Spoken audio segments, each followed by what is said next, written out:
কুরবানি ঈদ চলে আসছে, ফ্রিজ পরিষ্কার করতে যেয়ে এক প্যাকেট বোনলেস বিফ পেলাম, ভাবলাম স্টার ফ্রাই করি। ঘরে ক্যাপসিকামও আছে।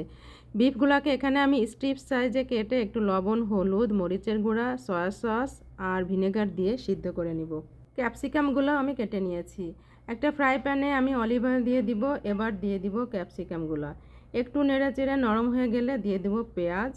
আরও একটু সতে করে এর মধ্যে দিয়ে দিব soya sauce, chilli sauce, ketchup, oyster sauce আর একটু আদা বাটা।